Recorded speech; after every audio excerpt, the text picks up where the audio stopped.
Hi guys, today we're doing an introduction to why your spirit guides show you messages. Whether you're a beginner medium or a medium already in practice, your angels want to contact you. They're the same signs for all people. We all have angels, spirit guides, archangels, animal spirit guides, and many more messengers. Recognizing your messengers are very important. Most of our angels and guides are trying to get our attention. Your angels and guides and loved one spirits basically want to support you in your life. But the thing is, they don't want to interfere, scare you in any way, or do anything which could negatively alter your course. And loved ones in spirit want to support you in your life. They don't want to interfere in anything that's going to make you mentally ill, make you feel mentally ill. They don't want to scare you to the fact that you can't sleep, you can't bear to be in your house. So what they'll do is they'll send you subtle messages. So subtle sometimes that they can be discarded as just coincidence, or just not sensed. We're going to work with opening your senses and also recognizing signs that are being sent to you that you may not understand that are being sent to you. For people working with mediumship, you will sense more, and objects like numbers, symbols, and visions in the third eye. We'll get on to that later on in some of the other talks we're going to do. When you start recognizing your signs, you'll start being more aware, you'll start being more alert, you'll start recognizing stronger signs. But as I said, your angels don't want to basically scare you in any way. Like if they were to present themselves as a full body image, and you're new to mediumship, or even if you've been into mediumship and you get the subtle messages, you have the signs but you don't actually see the physical spirit. For a physical spirit, I mean, say if I was sat here now and all of a sudden right here a face goes whoa, yeah, that's what they don't want to do. Like, they don't want to get you to the stage where you're like panicked. There's a lot that you've got to do with your own intuition. You've got to learn to trust. There's a lot that you have to do to be able to open up to much stronger messages, and also to pictures and symbols and signs that will come through to the third eye. We won't be working on the third eye for a while. We're going to work with introduction to spirit and how spirit comes through to you, and how they basically will give you the subtle signs. Once you've picked up the subtle signs, you get a bit more confident and you feel that they're around you and you can cope with that. Then they'll start giving you other messages. But you have to be in a position, you have to be in a mindset where you're saying, okay, I trust this, I accept this. But at the same time, you've also got to make sure that you keep yourself protected, which we're going to cover grounding. You've got to make sure that grounding is important, and also protection. For me, I do the Lord's Prayer. I ask for God to be present around me, as well as the angels. And I always make sure that the house is smudged, or anywhere that I've been. Any objects that I've used have all been smudged and cleansed of any negative energies that may have attached to them during any works that's been done. Over a time, you'll start getting things like dreams. You'll start having more feelings, telepathic messages, connections. So having thoughts that you actually are confused, are they your own or are they being sent to you? This is something that I will help you recognize over the process, on how to distinguish what is your own thought and what is a thought from spirit. Let me get back to where I was. You'll also start seeing number sequences, electrical interferences. This is a very big one. When you start tuning in and you start getting to the stage of where you can actually meditate and zone in further into it, you'll start probably noticing things like electrical equipment acting up, playing up, electric shocks off of metal objects. These are all things part of the awakening and the opening, and starting to be aware of your awareness of spirit around you. But it also starts giving you more energies around you, so your body's more likely to actually produce phenomena, because the fact that it's receiving phenomena. right, we've got some objects that I want to show you. Um, so yeah, everyone will have different signs. I mean, I have a lot of people that a parent will pass, and I know it's a little fake jobby, but they'll say that they keep seeing birds all the time. Like they'll open the back door every day, they'll go out, there'll be a robin there. It's there over summer, it's there over winter. It doesn't seem to go away. When you're seeing these, what are you thinking? What's in your mind? What's going on in your life? Ask yourself, what is your guide being, sending to you? Firstly, you need to recognize, is this bird just coming in, and is it just a one-off thing, or does it come in when it's like, when you're deep in thought, when you've got some commotion going on in your life? Think what it is that you're thinking and have a look into the deeper meaning. What message are they sending me? If I'm outside and say I'm thinking like, I'm having a really crappy week this week, what's the week going to be like for me? Is it going to be better? Is it going to be negative? If I see the robin, or I see the bird that represents me, which for me it's the buzzard, that to me gives me like a piece of sign, from spirit, that everything's going to be okay. If like I know that I've got to change something within that week to make it okay, it may turn up as you're thinking about that change. So it might be referring to you, yes, you need to make this change to be able to, receive the outcome that you're looking for. There's also other signs. So, say you're looking for love. You may see, for me, I see a lot of love hearts everywhere. I see them in the pavements, I see them in the clouds, I see them in the windows, on cups. I mean, fair enough, like love hearts, they're so popular, they're pretty much printed on a lot of objects. They're a big sign, but when you're walking around and like, you'll be thinking of something and then you look down and you see three on a pavement made out of the pavement. And then you walk around the corner and then you see one in the window, and then you walk down the road a bit and you see, but what you've got to think of is what am I repeatedly thinking? And when you're thinking that, that's when you can put the association to, okay, every time I think that, I see a love heart. So, is this them sending me love, or is this saying that they're going to send me love? Is it sending me support of love? This is what you've got to recognize when you see these signs. Don't just sort of look at it and think, oh yeah, like, I keep saying love hearts. A lot of people discard the messages, they brush them away. For me, I'm very open, I'm very alert, and I look for messages. For me, it's peace and clarity, to receive like a message from a loved one. Another thing that we get a lot of is, I don't know whether I can get this. I mean, it's only a little plastic thing. I do apologise. But butterflies, have a lot of people that have stated that on the day of funerals, especially, that a butterfly will appear. It will be on the wall. I had a gentleman recently whose mum passed away, and for the whole time from the day of her passing to the day of the funeral, the butterfly was there. And he knew, like, and this is what you need to start like tuning into, the trust, the intuition. Like, do you know what I mean? If something feels like it's something, then go with your first feeling, go with your gut instinct, go with your intuition. I have a friend of mine whose father always represents himself as a butterfly. Not a couple of days ago, we were talking about a father, talking about situations at home, and talking about, we were actually using the cards. There was a lot of clarification from her father that he was basically there supporting her. On the cards, butterflies.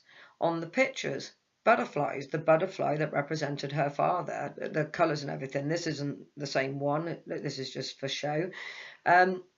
But as we finished talking about the whole situation, we've then gone outside to the front garden. We're in November now. This was a couple of days ago, so we were in the late October. Shouldn't have butterflies around now. And for 20 minutes, we've opened the front door, and there's this butterfly just flying around, and it's distinguished as well. Like, it's not basically just hovering and doing its own thing. It's actually coming to us. It's presenting itself to us. There's been times that we've actually said, like, you know, if you're sending us a message, then land on us, like, do you know what I mean? And it will. It'll flutter over and it'll land. You know, you can ask for these subtle messages. You know, when you first start doing it, you may not get the messages as strong. You may get them as just being present. The more that you trust your instincts, you trust your intuition, and you actually accept that it's a message, the more you'll actually see them, the more they'll connect with you. And the reason is because they don't want to scare you. So the reason that they will hold back until you're confident enough is to make sure that it's to do with your free will. Once your free will has got to the stage where it accepts that, you know, this is something, this isn't just like, you know, an average butterfly. You know, we see butterflies all the time. What we don't realize is we discard most things because the fact that we don't need them. But then you'll get something that'll constantly be in your face. So, you know, to be talking about something, see it on the cards, see it on the pictures, and then to go outside and see it literally as we've opened the door. There's this butterfly, the same butterfly we've just seen, you know, already represented in what we're talking about. The fact that her father is the butterfly to her, and this is her symbol for him, is even more significant. You know, look out for these signs. They are important, and they do come to you. We've got other signs. Now, I'll show these separately as we're going along, but I've got a little collection of feathers. Now, you know, these kind of feathers, the normal bird feathers like these, they're the kind of things that we see every day. Now, obviously, when we get to the eagle feather and the blue feather, these are when your messages start getting deeper. Now, peacock feathers, obviously, and the eagle feather and the blue feather, they're quite significant. They're massive, like, do you know what I mean? So the message is stronger. 9 times out of 10, you'll normally see like the little tiny feathers. Now, each colour in the feathers represent different meanings. I will do a talk about the colours of feathers at some point. I will go through each colour. I need to collect on some feathers to be able to do all the colours. But yeah, when you get these, now, same thing, you'll be walking down the street, you'll be thinking of something, you'll look down, you'll see a feather. Now, a lot of people, as I said, like, you know, the most common thing is we discard them. What we need to be doing is, you know, all of a sudden, like, you'll see 20, 30 feathers in a day, but you'll find one that's been significant to you. It'll stand out to you. It may turn up on the floor in a room that you've not got feathers in. It may fall from the sky as you're thinking about something. Recently I had a lady that said while she was looking at a picture of her son, like a little white feather appeared. You know, these are angel signs.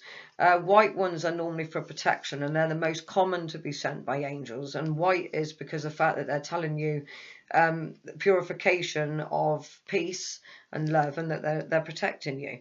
Now, when it comes to like the stronger colours, I mean, like pink represents love, red represents love. They represent love on a different level. So pink would be a subtler love, darker red would be a strong love. Blue is to do with Archangel Michael. There's also to do with healings. But you mustn't look at all colours as being the same. So you wouldn't look at a blue feather the same as what you would if you had a blue flower. If you was to say have a blue rose, you would look at a blue rose. If you was to have a blue bell, you would look at the word blue bell. Each feather represents itself. Each colour represents itself. Each feather, each flower, the same thing. Now, green represents healing.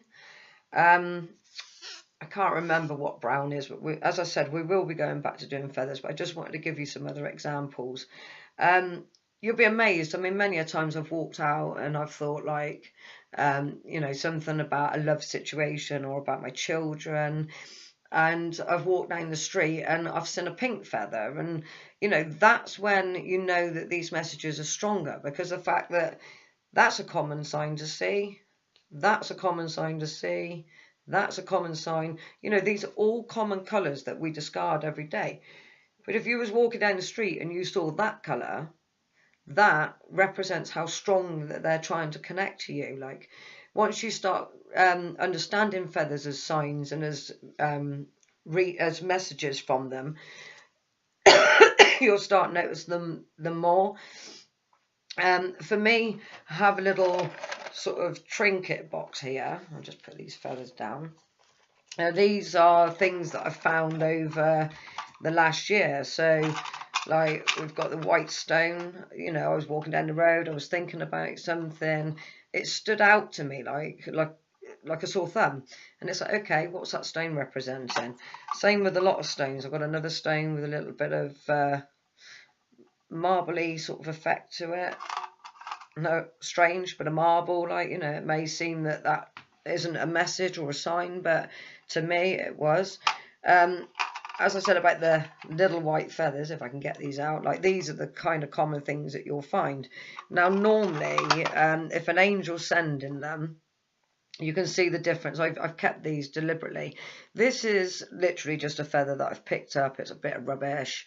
You can tell it's got a bit of, excuse my French, but crap on it. Like, do you know what I mean? Where I've just picked it up off the street. And then, you know, walking down in the path to mine, I find a nice fluffy, you know, little subtle feather. Now, you know, this was tucked away in all the rubbish and corner. This actually floated down in front of me, and at the time I was thinking about things that needed to do with the house. If you notice, you've got a little bit of blue here, so it shows I've got a little bit of fight still to put into things. This isn't a negative, it's just saying that I need to put more energy into that area of things to be able to move on. And then you've got the white, and for the white to be so crisp and clear, it's a sign of protection, and it's giving you a great symbol with how much, if you can see how fluffy it is, and how white it is. It shows you that during this process there's a lot of protection, and as you can see, there's a little bit of blue at the top to the amount of white that's at the bottom. So there's a lot of protection around this. Lavender. Now, lavender is seen as planting for luck. If you want luck in your garden, apparently you should plant lavender and also rosemary for protection. These recently I picked up. They were just randomly on the street. I've got a little few of them. I don't know if you can see them in my little box.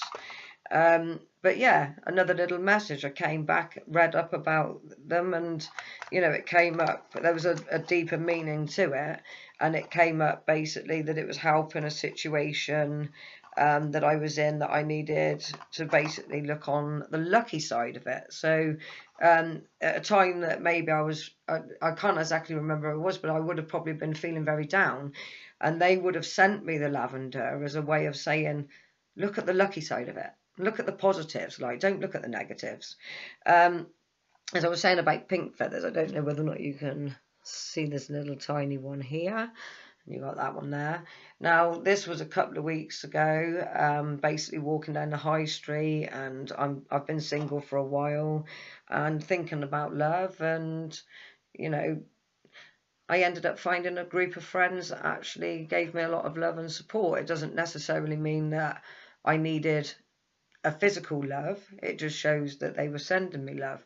As you can see with the colours, I mean, this one is very dark, so this one's to the point. For this one, if you can see, it's very faint and very subtle. So it's basically given me a total different message altogether. Like, although it's the same message, this is saying I need to suppress a little bit of love into whatever I'm doing. And this one here, because of the fact of how dark it is saying I need to suppress a lot of love. But the fact that it's not red says to me that it's not a physical love. With the fact that it's pink, it's given as a sign to me to state that I've got love and support around me. I like to keep a little trinket box. This is quite a nice little thing to do. And over time, when you start picking them up and you start reading the messages, start having a look at what they mean to you, you know, what is the personal message to you that your spirit guide is trying to give you? We've also got a couple of flowers here. Now, you know, everyone sees flowers. They're everywhere. Recently, I've basically had a friend that passed away, and her colour was purple. I notice a lot of places where I go, if I'm thinking of something and she's supporting me with this, I'll see purple flowers. Again, we're out of season. We shouldn't be seeing these things. These have come from the shop, but I mean, I'm seeing flowers outside at the minute that are as crisp as these, that should be dead. and you know, randomly they're alive and they're standing out to me. Now, you know, you don't have to see them in the hedgerows. You know, sometimes people will pick them. You'll be walking down the road and there'll be just a random flower that's been pulled out and put on the floor.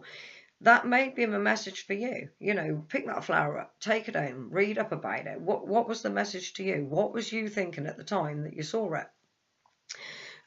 Colours significant, like also as well. So sometimes you may look at a flower and think, oh, that's pretty, but it may not actually be the flower that's pulling itself out to you. It may be the colour. For me recently, I saw a really dark orange flower, and it was an orange I hadn't seen very often in Britain. So to me, I looked at the colour orange, another level of support, a deeper meaning. We'll go into colours at some point, and we'll also go into colours of flowers. Right, we're on the last part of this introduction of subtle messages from your spirit guides. This is another thing that they will give you are coins. Now, if you go on the internet and have a look on coins, they call them dimes because it's normally an American talk that's been done. What I'm going to do a talk about British coins. Now, for me, pennies are an absolute nightmare. I'm OCD over pennies. If I see a penny, I'm convinced that it's good luck. For a long time, I was picking them up and keeping them. I found that my luck was pretty bad at the time, and I then found out from someone that you're actually supposed to pass them on.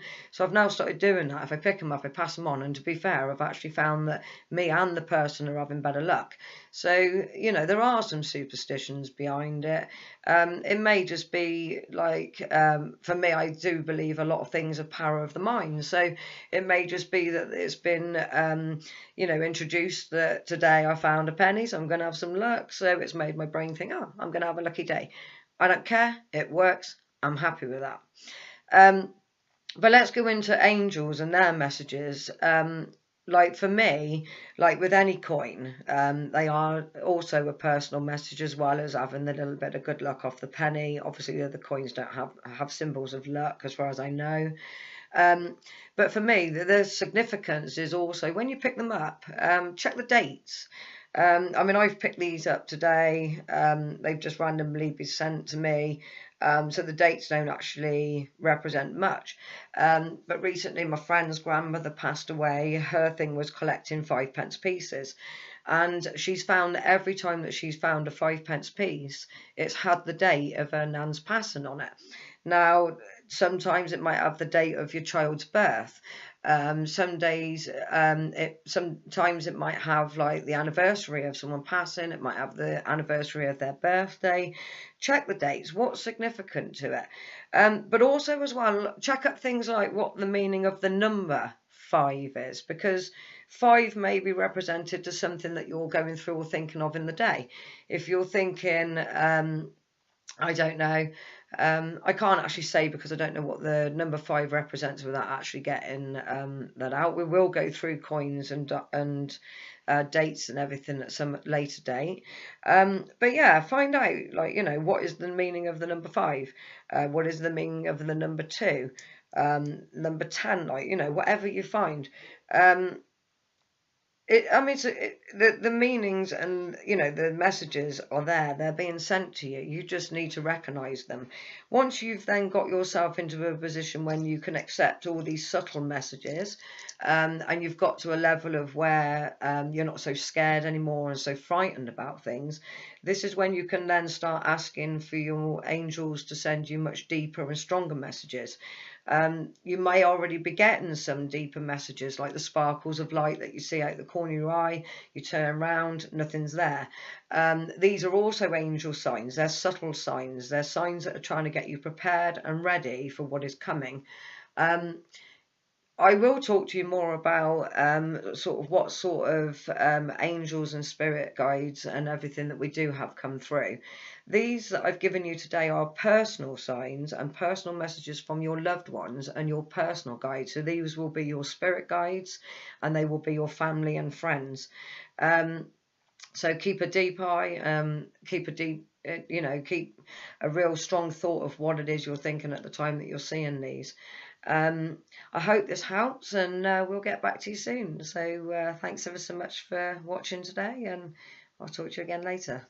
Thanks. Bye.